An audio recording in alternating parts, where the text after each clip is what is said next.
Igor, you and I shall be at the very heart of a scientific enterprise that will change the world. We shall create a life out of death. It's alive. Do you realize how significant this is? Oh, I have an inkling. I'm Detective Inspector Turpin.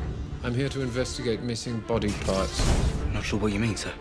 Are you not afraid to challenge the natural order? Mr. Frankenstein. No. And it's Frankenstein.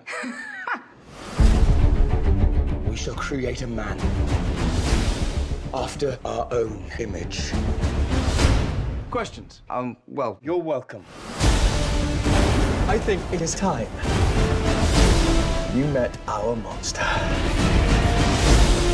Victor, no! Full charge!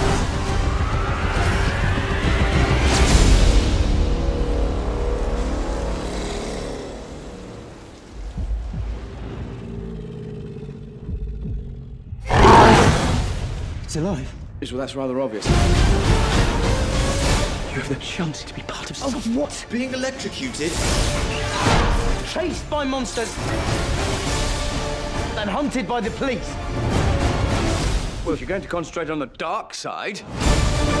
Be careful, Mr. Frankenstein. You toy with wrathful forces.